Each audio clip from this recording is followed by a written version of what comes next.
All right. It is then my pleasure to introduce my colleague, Ms. Sarah Bidgood. Sarah is the director of the James Martin Center for Non-Proliferation's Eurasia Non-Proliferation program, but she is also a specialist in US Soviet and US Russian non-proliferation cooperation, a very distinguished academic career, but in addition to holding a master's degree from University of North Carolina in Eurasia matters, she is also a graduate from our own Middlebury Institute in non-proliferation and is currently very much involved in the NPT. So Sarah, thank you very much for giving the lecture, and Sarah will then, after the break, will moderate the session as well. Sarah, it's right.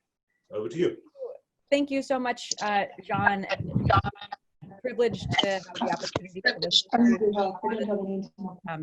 Just before beginning my own, and John, indeed, it will be a very difficult act to follow, but I'm going to try my best, and I'll try to keep it lively with the NPT. So I'm going to start by sharing my screen, and John, maybe you can let me know if you can see this. Oops, it says my screen sharing has been disabled. So if you can make me a co-host, I should be in good shape, I think. There we go. Okay, let's try again here. So, all right. Let's go to slideshow. Play from start. Okay, so as John said, my name is Sarah Bidgood. I direct our Eurasia Non-Proliferation program at CNS, and it's really an honor to speak with you here today. And John, I want to thank you for inviting me to do that. So as you can see on the screen, I've been asked to talk a little bit about sort of the history of the NPT, its provisions, and the review process. And the hope here is that I'm going to tee us up for our next conversation, which will be a moderated conversation about some of the challenges and priorities that the NPT is facing as it enters its next 50 years of existence. So just a bit about sort of where my perspective comes from. You know, as John mentioned, much of my work focuses on US-Russia issues, but I did serve on the Secretariat as an intern during the 2015 NPT Review Conference. So I was, privileged to see sort of the diplomats in action and get a bit of information behind the scenes. And then ever since then, in this most recent review cycle, I've also been on a national delegation at the preparatory committee meeting. So in addition to all of that, I also help our own Dr. Potter, who I know you've heard from several times over the course of the school so far, and John, with an NPT simulation that happens every fall in Monterey. And I like to say that I sort of think of it as spring training. If you're a baseball fan, I get to sort of get a bit of a preview of what the real season is going to look like at the NPT. Although I will say I don't think any of our students could have anticipated the very complex environment and landscape that is facing the negotiators in the midst of the COVID pandemic. So in any case, I'm really looking forward to our conversation. And if I say something that's confusing or unfamiliar, I know it's a little bit awkward to sort of interject with a comment, but please feel free to write it in the comment box or the Q&A, and I'll be sure to address it. So this is just a bit of a roadmap of what we're going to be covering here. The bulk of the presentation is going to be focused on these kind of three topics here, but I do want to touch a bit on the importance of the NPT to the non-proliferation regime more broadly, so you can kind of get a sense for how it fits into that bigger context. So we'll begin with the history of the NPT. The NPT has a long history, and it's actually it's timely coming on sort of the heels of Ms. Wada's remarks, because it does have its roots in some of the sort of first ideas about how to control the proliferation of nuclear weapons that immediately followed the atomic bombings in Hiroshima and Nagasaki.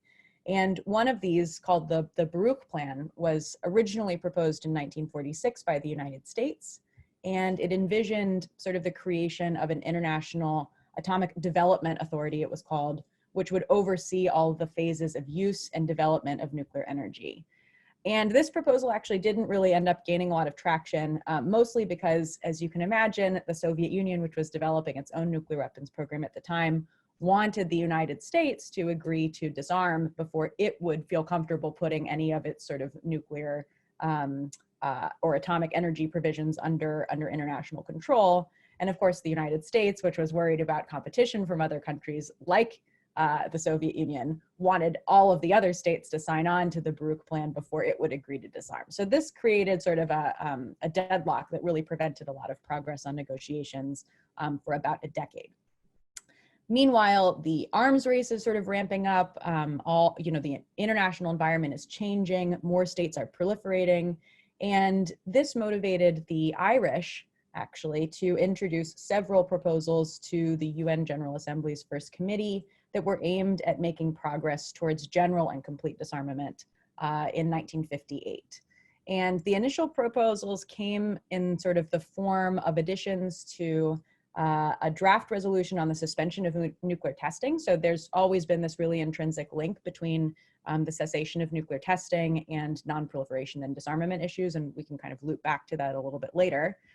But these proposals that the Irish put forward did capture some of the kind of essential kernels of what would later become the NPT. So there was a no transfer provision included in these.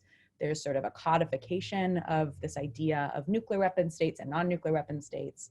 But these proposals were met with opposition, so they ended up being withdrawn before they could even really get off of the ground.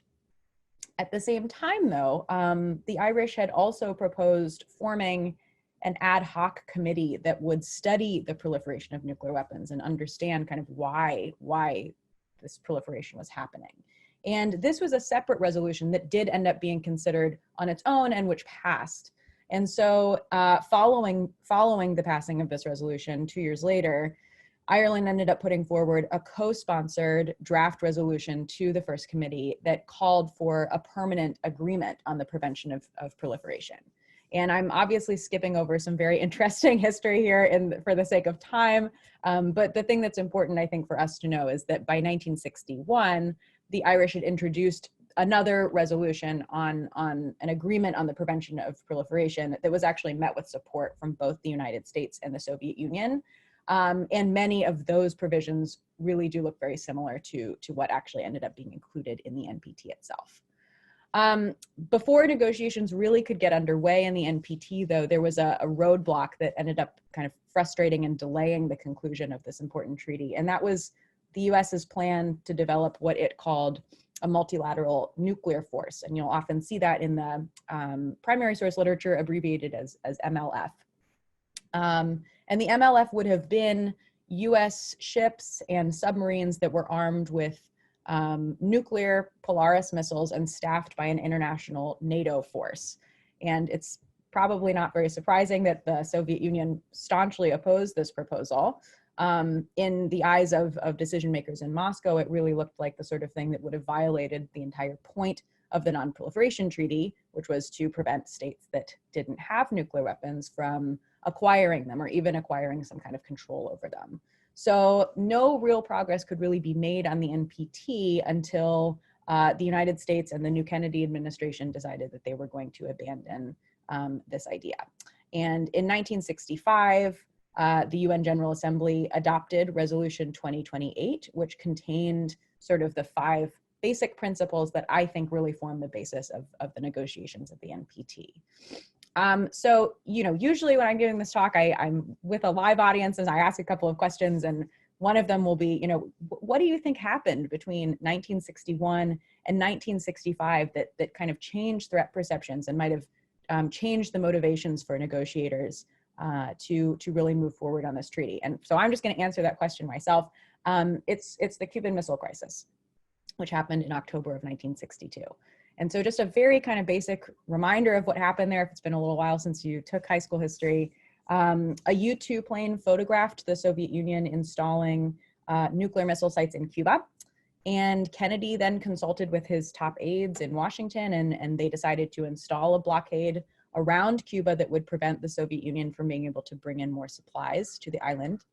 The US then, demanded that the Soviet Union withdraw and remove these missiles from Cuba, and then in a sort of separate parallel exchange agreed to remove some of their own missiles from Turkey. And the kind of I think, cumulative impact of all of this is that it really scared, the leaders on both sides, in both Washington and Moscow, and kind of drove home to them the need to design some measures to prevent both the vertical and the horizontal spread of nuclear weapons. It became clear to them that this unchecked buildup of arms was really not sustainable. And that is one of the things that sort of precipitated, I think, the negotiation of the NPT in earnest. So just trying to put all of this in a bit of historical context there, I think that's an important thing to note. So after 3 years of negotiations, once they really got underway in a serious fashion, the treaty was concluded, and the United States, the Soviet Union, and the United Kingdom are all depositary states of the treaty. The treaty itself was open for signature in 1968 and entered into force just 2 years later. So we're now in the year of the 50th anniversary of the entry into force of the NPT. The initial term of the treaty was just 25 years, but the treaty was extended indefinitely in 1995. And I know Jean, can give you the full history on that. We'll touch on it a little bit later in this presentation as well. And so, yeah, all of that means that we're approaching we have approached two very auspicious anniversaries of the NPT this year in 2020.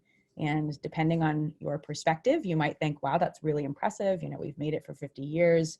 Or you might think this is pretty depressing because, we still haven't disarmed and the regime continues to face really significant challenges. So if we have a little time for Q&A, I'd be curious to sort of hear where you fall on that spectrum, or perhaps there's another option I'm not even considering. Okay. So again, these are just some of the sort of synopses of what we saw.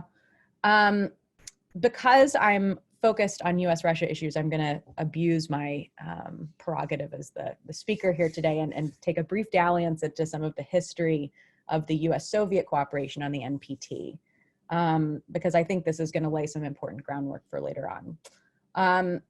As the two largest nuclear weapon states, the United States and the Soviet Union did actually cooperate really closely on the negotiation of the NPT. So they were both writing joint statements on general and complete disarmament that ended up kind of laying the groundwork for the disarmament obligations that are enshrined in the NPT. They conceived of and proposed to the 18-nation Committee on Disarmament that ended up negotiating the NPT itself. So they were the co-chairs of that group. They engaged in a great deal of bi- and multilateral deliberation, compromise, and I would say flexibility that enabled them to move beyond some of the differences I talked about, including the MLF. And it ended up being the case that they were able to table these identical draft treaties of the NPT in 1967. They also worked really closely together to figure out how to manage this issue of peaceful nuclear explosions that I'll talk about a little bit later as well, and the safeguard provisions of the NPT itself, and had some very creative ways of kind of getting past some of the dilemmas that they faced in those negotiations. And then after the NPT itself was concluded, Washington and Moscow also remained very close partners on NPT issues and continued to collaborate very closely in its review and its implementation.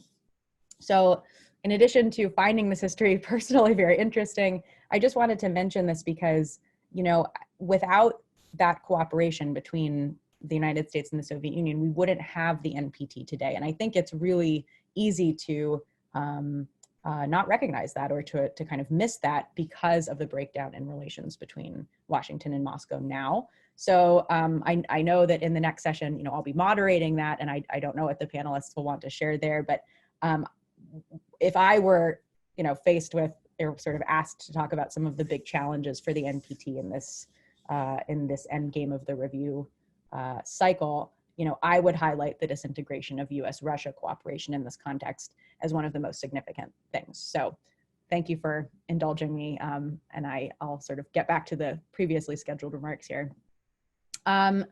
So let's talk a little bit about the provisions of the NPT. I know from Jean that you guys have already had some introductory remarks from Dr. Potter and from others about the NPT, so forgive me if this is all a bit of review, but I just like to make sure that we're on the same page here. So the NPT contains 10 articles that spell out what states parties are agreeing to undertake when they accede to the treaty. The treaty itself is often described as resting on 3 pillars, which, as you guys know, are non-proliferation, disarmament, and peaceful uses of nuclear energy. And the notion of this, sort of three pillars, or this edifice that's resting on three pillars, is really supposed to reflect the fact that there should be an equal emphasis on all of these three different foci of the treaty. And that in order for the NPT to work in the way that it was designed, all of these elements have to be mutually reinforcing and equally important in the implementation of the treaty itself. The NPT is also an unusual treaty because it makes this distinction between nuclear weapon states and non-nuclear weapon states.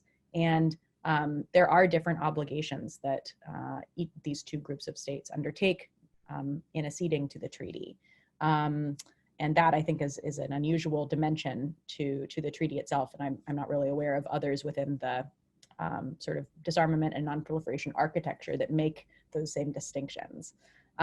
You probably already know this, but the distinction between, or the sort of defining characteristic of the nuclear weapon states under the NPT is that all of them tested before January 1st of 1967. And as you well know, there are 5 of these states: the US, the UK, Russia, China, and France. And then the nuclear weapon states, of course, are all of those other states. So what does this mean for countries that possess nuclear weapons but are outside of the treaty? That poses really significant challenges for the universalization of the NPT, because it means that those countries would need to disarm before acceding to the treaty as non-nuclear weapon states. And that sounds like quite a tall task, quite a difficult proposition, but we know that it's happened before. So, South Africa has done this, Ukraine, Belarus, and Kazakhstan have also done this in their own way following the collapse of the Soviet Union. So there is some hope there, but it's certainly a challenge that we have to think about when we're thinking about the way that the NPT functions within that bigger sort of non-proliferation and disarmament and arms control regime. Okay, so I just want to briefly touch upon some of the sort of nuts and bolts of the treaty provisions themselves. So Article 1 states that the nuclear weapon states are not going to give any other countries nuclear weapons. And Article 2 states that the non-nuclear weapon states are not going to accept or acquire nuclear weapons. And under Article 3, they agree to accept IAEA safeguards to ensure that their peaceful nuclear facilities remain peaceful and are not diverted to military purposes. Article 4 enshrines the inalienable right of all states parties to the peaceful uses of nuclear energy, and that's something that you'll always hear recalled at any NPT meeting.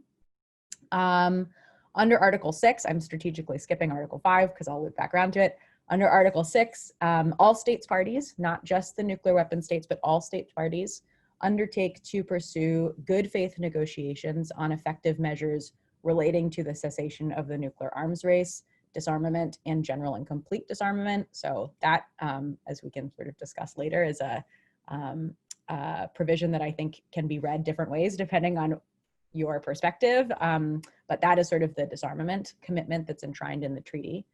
And then together, all of these different provisions constitute what is often referred to as the grand bargain that lies at the center of the NPT. So the trade-off for foregoing nuclear weapons is that the non-nuclear weapon states get access to the peaceful uses of nuclear energy, and they get a good faith commitment to work towards disarmament from the nuclear weapon states.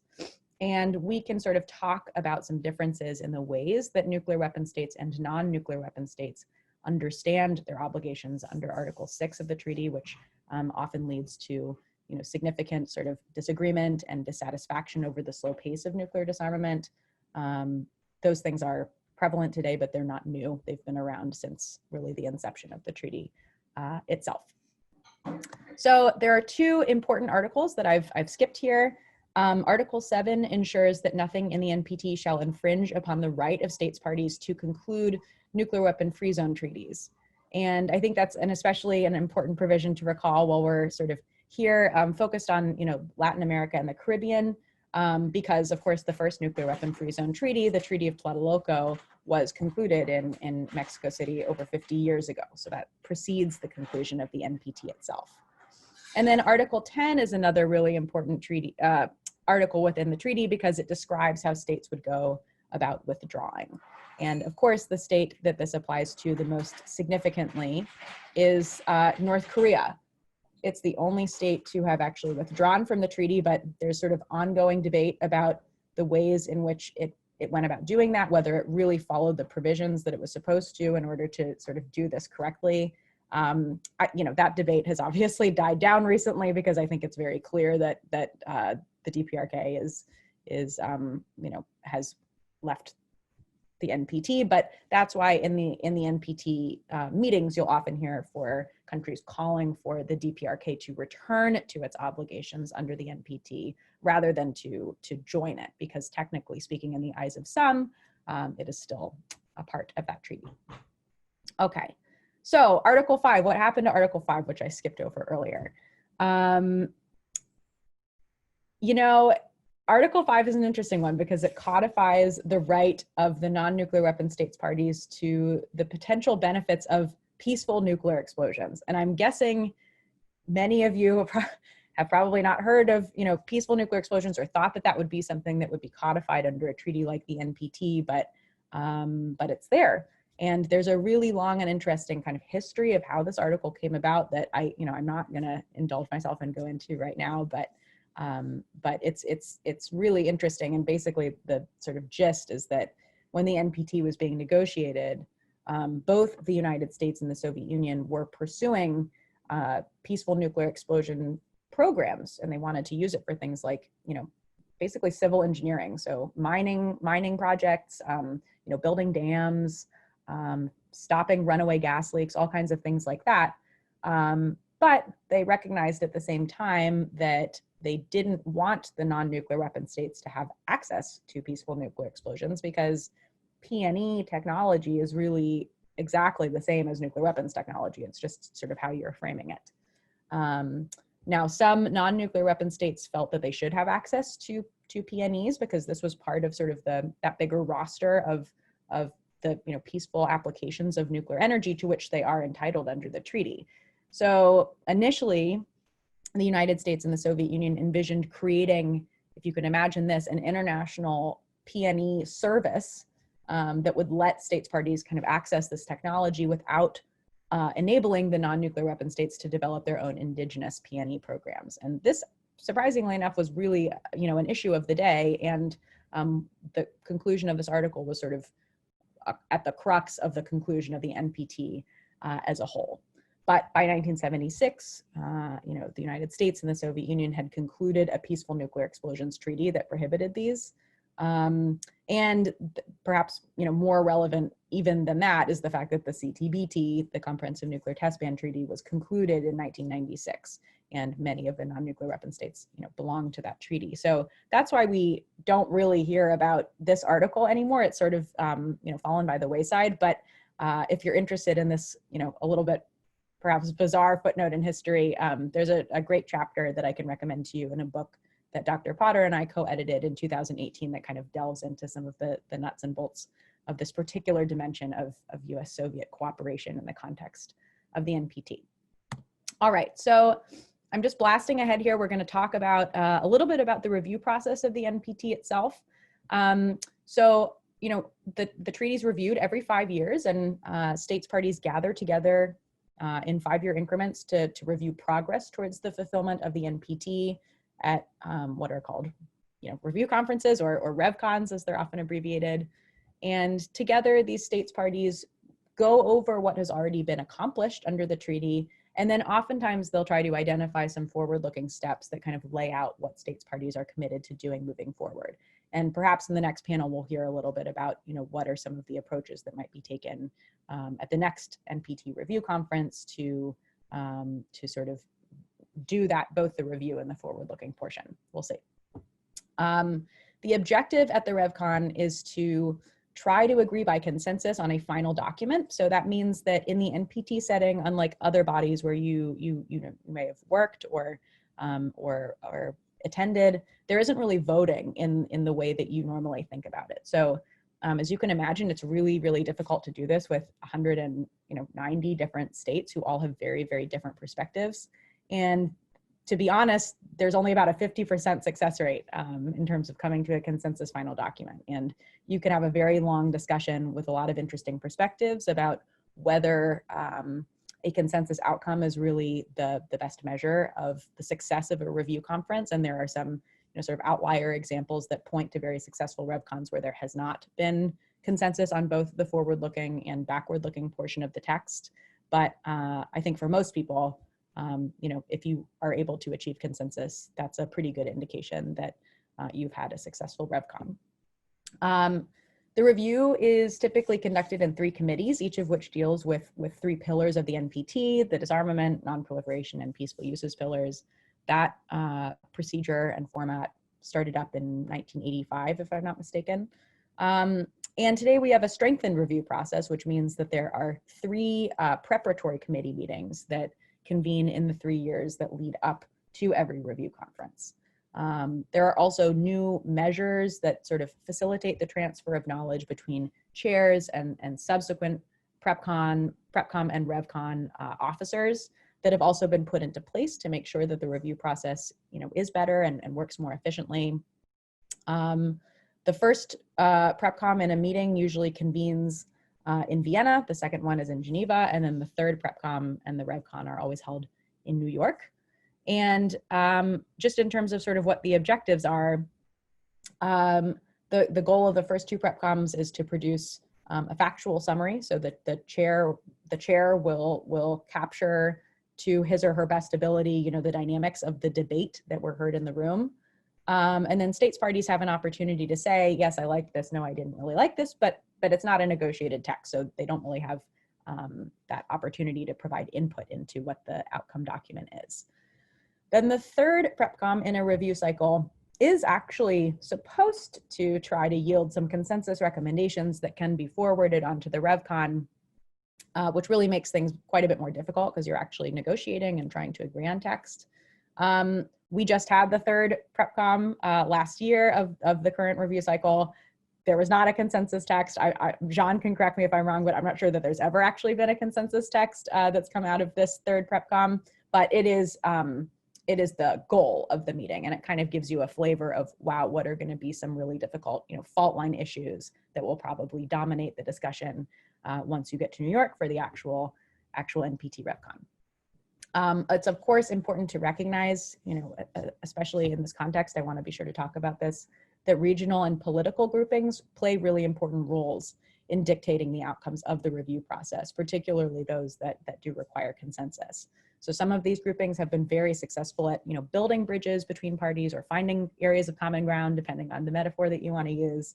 And one of the challenges that I think we're facing today in the NPT context is that we don't really have any of these kind of very vocal or very active bridge building groups. So we'll have to kind of see what the impact is there on the NPT.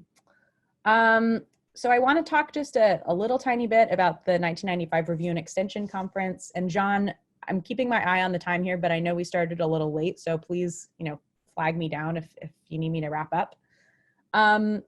So the 1995 Review and Extension Conference came, obviously 25 years after the initial negotiation of the treaty. And states parties had to decide whether they wanted to extend the treaty indefinitely or in increments of several years. So they could have just said, we'll extend it for another 25 years, for instance. They did end up agreeing to the former, so an indefinite extension, without a vote.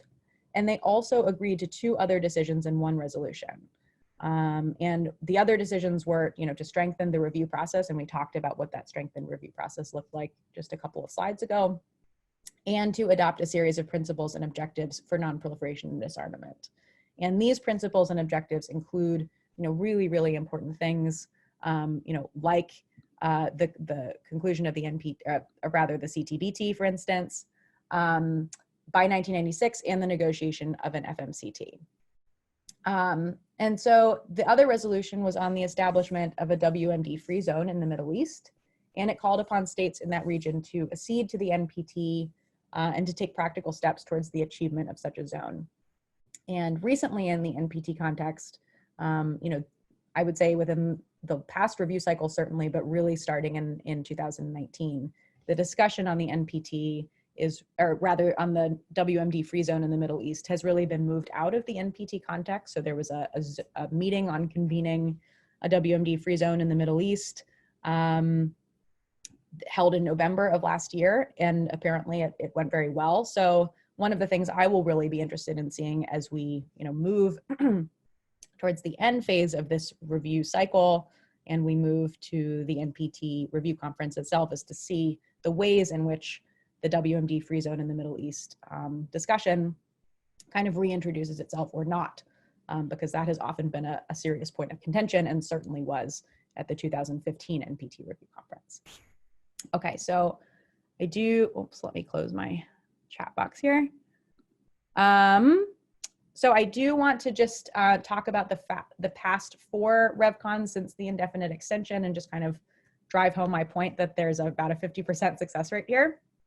So the year 2000 was a very successful RevCon. It generated 13 practical steps on non-proliferation and disarmament. We also had a really successful RevCon in 2010, which produced a 64-point action plan. That was also agreed to by consensus, and it includes steps like the convening of a 2012 conference on the establishment of a WMD free zone in the Middle East with the US, the UK, and Russia as the co-conveners. Again, that did not materialize, and that has been a real sore point within the NPT setting. So we're going to have to see kind of how that plays out now in the wake of this WMD free zone in the Middle East conference that happened in November of this year. The ones that were not so successful were 2005, which came in between 2000 and 2010, obviously. There was no consensus there. Dr. Potter's written a really great authoritative kind of synopsis of what happened there. And if you're interested in reading more about that, I'd recommend that you ask him because he really has a great take on that. And then 2015 is important because that's our most recent NPT review conference. It didn't achieve consensus largely because of lack of agreement on a proposal to convene a WMD free zone conference about the Middle East 180 days after the RevCon itself, with or without all of the states in the region. So that was kind of the big reason why the meeting itself fell apart. But I think simmering just below the surface were some of these divides that we continue to see today about sort of how the humanitarian impact movement was going to be treated in the text, how we would deal with frustrations over the slow pace of nuclear disarmament on the part of many of the non-nuclear weapon states, et cetera. So that I'm sure will be part of the discussion that we'll hear in our next panel as well. So just before I wrap up here, this is my last couple of slides. I want to talk a little bit about the importance of the NPT within the bigger sort of non-proliferation regime. Now, the NPT is regarded as the cornerstone of the non-proliferation regime, and that's a sort of cliche that you often hear. It is nearly universal, so 190 states parties, depending on how you count the DPRK. That's the most adherence of any arms control treaty. So that's something that I think is really remarkable. And as of right now, it's the only international multilateral agreement that commits the nuclear weapon states to disarm. So this makes it really uniquely important, particularly in the context that I often look at things at, which is this lens of US-Russia cooperation on arms control issues. How is that going to move forward? A lot of those agreements are disintegrating. So that, to me, sort of adds an additional note of importance to the NPT because it is one of the few remaining fora where that discussion is still ongoing. It's also at the center of a constellation of other non-proliferation and arms control agreements that include the CTBT, IAEA safeguards agreements, and it's also referred to in, of course, the most recent addition to our non-proliferation landscape here, which is the 2017 Treaty on the Prohibition of Nuclear Weapons, which does refer to the NPT as this cornerstone of the non-proliferation regime. But despite its importance, the NPT does face really significant challenges, some of which I've highlighted here, and some of which we're certainly going to look at in the next panel as well. And the big question that often comes up is the NPT still effective? Is the NPT still capable of being effective? I can't answer that question. You have to kind of make that decision for yourself. And I think some of that will depend on how things play out at the next RevCon. But I do want to just sort of conclude by recalling this quote from JFK in 1960, which was before the NPT negotiations had gotten going. And in fact, before he had even been elected to the presidency. he talks about the fact that there was the potential to be, upwards of 20 nuclear weapon states by the time, by 1964. And, has that prophecy come true? Clearly not. We only have nine nuclear weapon states. So that prophecy has definitely not come to bear. Obviously, that's not fully attributable to the NPT itself, but I think that does suggest that the NPT, in combination with all of these different instruments, has done a pretty good job. So there are certainly ways to strengthen it. There are certainly challenges that it's facing, but in general, it certainly continues to be something that is exceptionally important. So Jean, I'm gonna leave it here, and I'd love to take any questions or comments from any of the folks in the audience, but thank you for your attention. Thank you very much, Sarah. Very interesting talk. I will then open the floor, and I see we have some questions.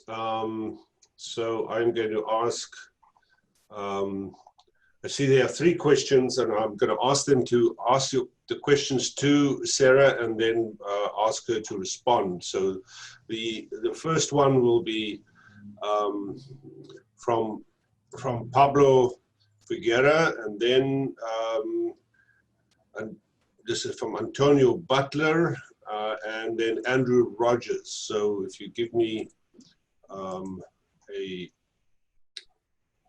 second, I will ask Pablo to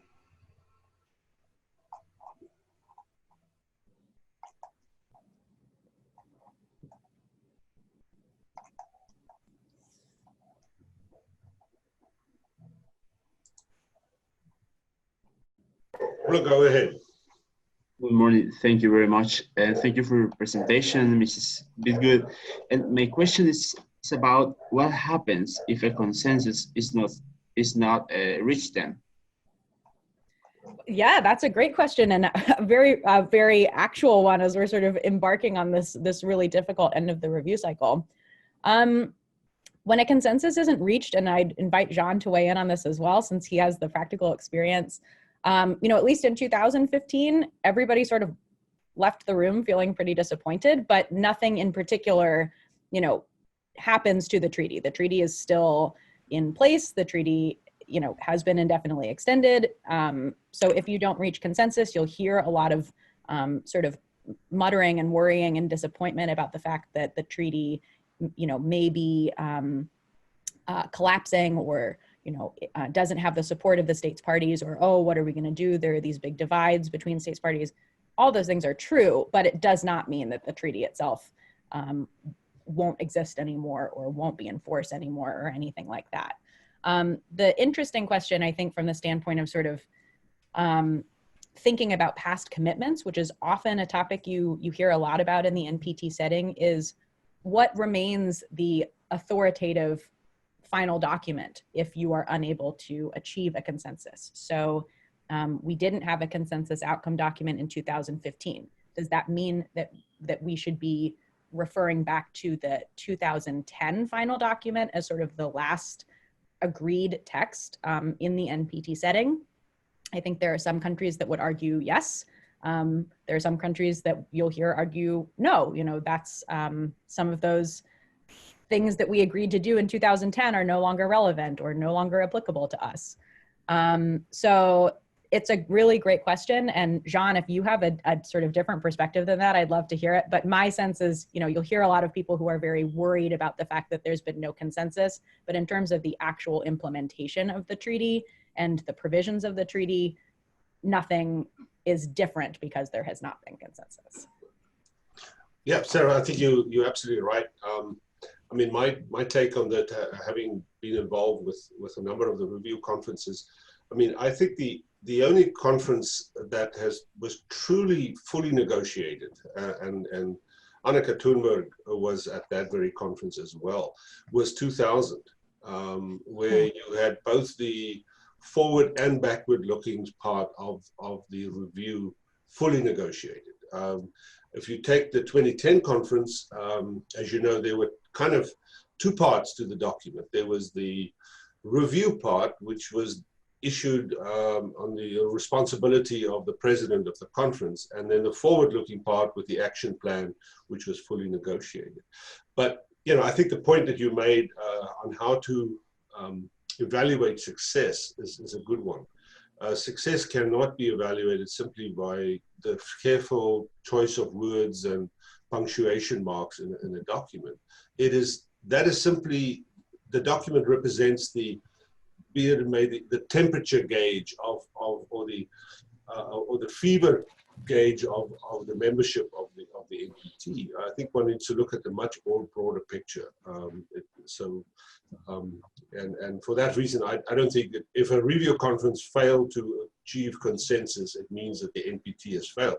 It does, however, show, as you pointed out, the lack of commitment by some states to not only the obligations on the NPT, but the obligations that they've taken during previous review conferences.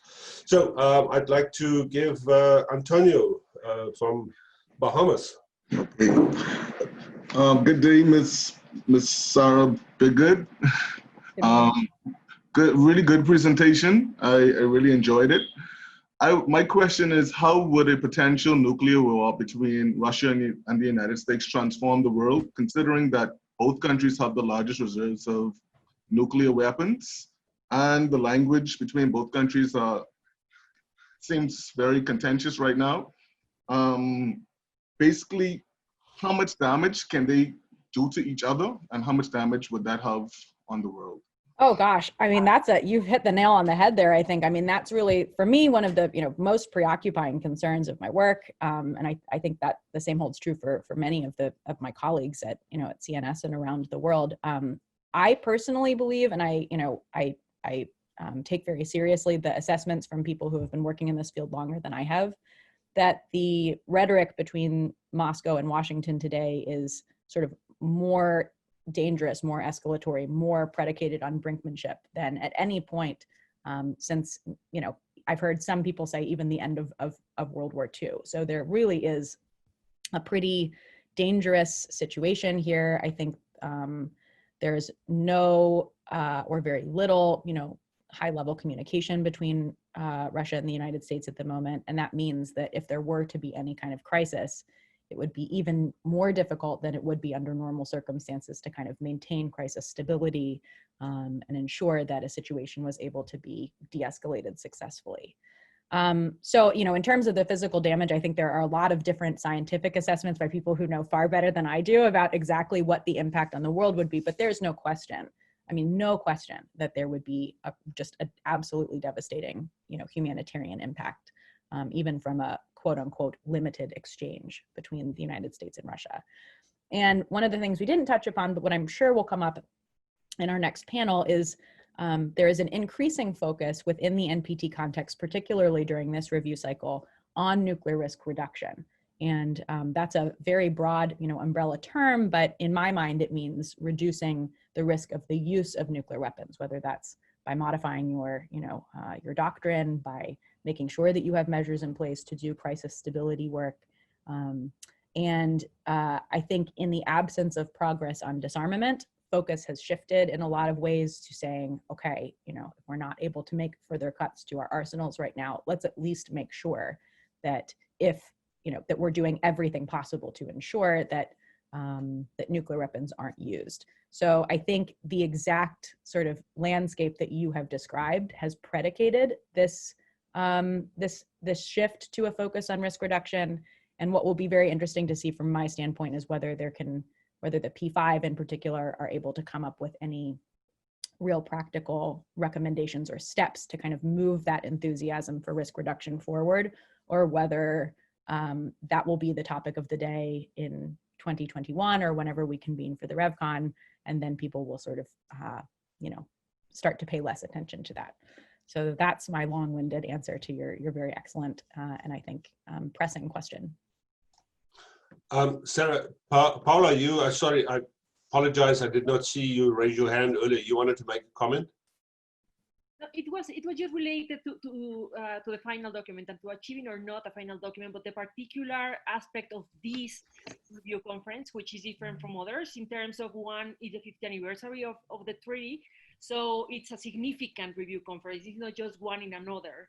And I think the other aspect that you have to consider is that, well, we have this kind of cycle when, okay, 2000 we reached an agreement, 2005 was a failure, 2010 yes, 2015 another failure, but we haven't had the failure, let's say, in a cycle. That we haven't seen two failure conferences back to back since we agree the indefinite extension of the treaty.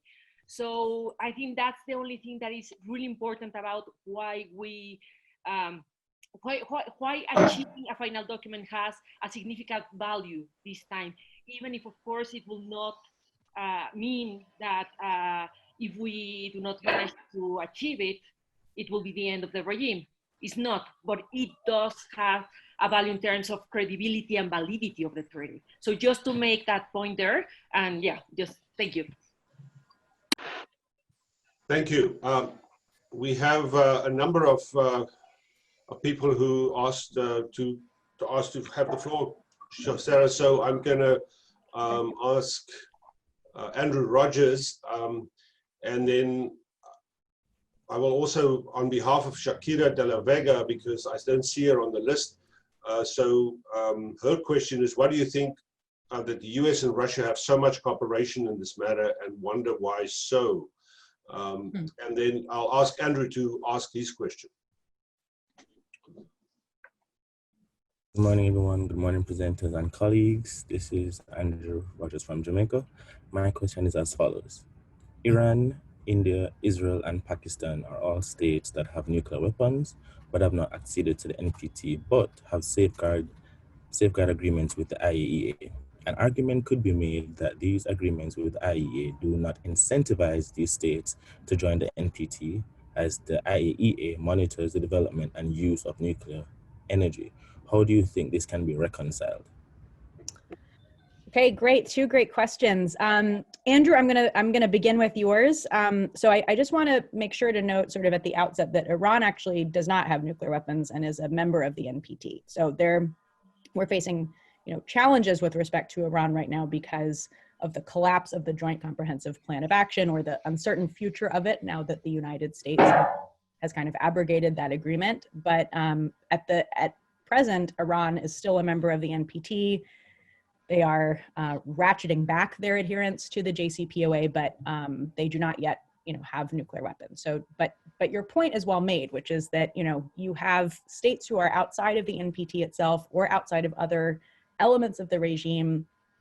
How do you strike this balance between encouraging them to become members of certain parts of the larger non-proliferation and disarmament architecture, without giving them a free pass not to join some of these other agreements?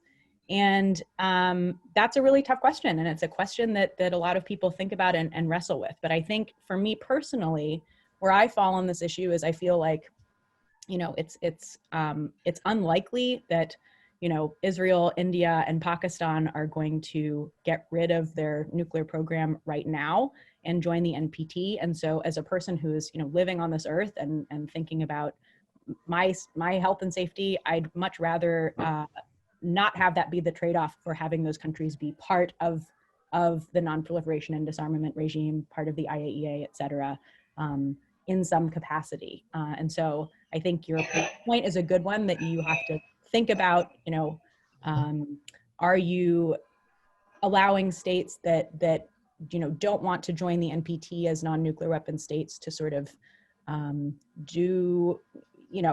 a free pass and not have to do that by encouraging them to become more integrated into other parts of the regime. But I don't think it's a zero-sum game. I think that encouraging countries who are not necessarily in the NPT to integrate more fully into these other parts of the regime can actually help to build up the types of norms and pressures that can incentivize countries to fully accede to that architecture. And so that's sort of where my personal standpoint is, I think, on that issue. With respect to the question about, US-Soviet cooperation on the NPT, which I loved, it's like you could be writing a pitch for the book that Dr. Potter and I worked on. There are a lot of reasons why those two countries cooperated. And I think that's a really important story to tell, because if you are a person who's new to the field or somebody who has just kind of become acquainted with the review cycle in the last 5 years, I think you could knock you over with a feather if I told you that there was a lot of history of cooperation between the United States and Russia and the Soviet Union on these issues. But we can point to a lot of reasons why they felt that cooperation was so important in the past. I think one of the most pressing is that both countries recognized that the proliferation of nuclear weapons posed a threat to their own national security interests. And as the two largest weapon states, the United States and the Soviet Union very quickly realized that they wouldn't be able to kind of tamp down on that proliferation without cooperating with one another. So they knew that they needed the buy-in of policymakers and decision makers in the other capital in order to make that work. And that encouraged them to show a great deal of flexibility. There was a really sort of intimate rapport, I think, between the negotiators in both the Soviet Union and the United States, in part because they were working so closely across so many different non-proliferation and arms control issues at one time. It helped them build up this trust and confidence that, as you know better than I do as negotiators and as diplomats, you really need to sort of get an agreement across the finish line. We don't have that anymore. And so part of the challenge is I'm not sure that there is a shared perspective on a lot of the kind of non-proliferation and arms control objectives that the United States and Russia have. You'd think there would be a lot of shared interests, but I'm not sure that they have had those conversations where they're sitting down and defining their priorities in quite that same way. And then because of the crisis in the relationship, there are fewer and fewer opportunities for actors on both sides to really work together and build up that trust. So it kind of, you get into this security dilemma where you can't really trust the other side. You can't trust that they're genuine actors, and you assume that they're interested in behaving badly. And so that's where we are today. It's going to be a really tough road to hoe, I think, to get things back on track. But history shows that, the two adversaries can cooperate in the space, and that's really important to making the architecture work the way that it's supposed to. Sarah, thank you. We have a whole series of questions. In interest of time, what I'm going to suggest is that since many of these questions pertain to the subject of the panel, but I will ask William, Gamaliel, Nicole, and Carmen to quickly ask your questions, and then for Sarah to respond to them, and then we'll take a very short break before we start with the panel. Great. William, go ahead.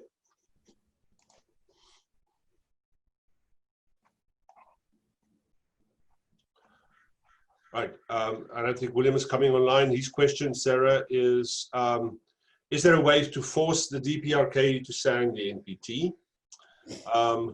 Can I ask Gamaliel to ask a question, please? Sure, thank you. Good morning. My name is Gamaliel from Mexico. Yesterday, well, I'm pretty new to this subject, and yesterday I was searching the web in order to have some information. And I find this person, Robert Einhorn, who was talking about the necessity to enhance the review process.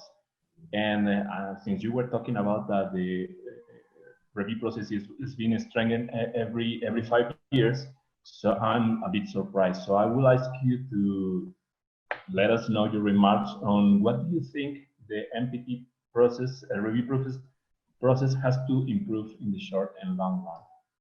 Thank you. Nicole, would you like to ask your question too, please? Yes, thank you, Ms. Bidgood, for your presentation. My name is Nicole Edu from Chile. My question is, why does the Article 6 of the NPT make a difference between achieving nuclear disarmament and pursuing a treaty on general and complete disarmament? It seems to me that the latter is a commitment to also boost other types of disarmament. And if that is the case, does it not exceed the NPT? Thank you very much. Great. Okay, so 3 really good questions, and I know we're kind of running short on time, so feel free to, if you want to follow up later, we can certainly do that too. With respect to the DPRK, if you know a way to convince North Korea to sort of, recommit to its commitment to the NPT, then, you should get $1 million, because I think that is something that is going to be a really tall task. Obviously, I'm not a North Korea expert, so I'll just sort of predicate my remarks with that. But I do think that, it's worth really thinking about, thinking about and understanding what are North Korea's threat perceptions, understanding what drives the sort of, what is the driving force between the development of nuclear weapons in North Korea. And that's really the approach to understanding what might incentivize any country to accede to any of these treaties. But that's an enormous question and a really, really good question. And I'd encourage you to sort of continue to look at that in your own research. With respect to strengthening the NPT review process, Robert Einhorn has written a great deal about what that might look like. From my own vantage point, what I think is particularly important is the transfer of institutional memory between, different members of the NPT Bureau. So making sure, it's a tall task to lead an NPT meeting and to sort of run that meeting. And I think the more information you can have coming in from the people who were responsible for leading that meeting before, the better you're going to be. Obviously, I can't say that from personal experience, but I'm sure we'll hear a little bit about that in the next panel. But I think finding ways to sort of institutionalize that transfer of memory is something that would really enhance and usefully enhance the review process itself. And others may have views on that as well. It's a, for a topic that seems relatively straightforward, there are a lot of different perspectives about how you might go about doing that. And then with respect to the last question, that's also a great question. And it's a question that people talk about frequently in the NPT. And different people have different interpretations about, where is the obligation to nuclear disarmament versus general and complete disarmament. And there's a comma in between those two sort of phrases in the writing of Article 6 that allows people to interpret that in different ways. But historically, I think the United States, the Soviet Union, and the United Kingdom, and all of the other countries that acceded to the NPT understood that general and complete disarmament could only happen once you had nuclear disarmament. And so those two things needed to be part and parcel of the same conversation. We've sort of disaggregated them in modern times, but in the original conception of Article 6, those were very much part of the same conversation. And that was very much sort of capturing the sort of zeitgeist of the time to put those two issues next to one another hand in hand. So it's worth us considering how that might change the tenor of our conversation within the NPT. Thank you very much, Sarah, and thank you for those who've asked questions. Our panelists are online, and I would suggest that we conclude this session now. And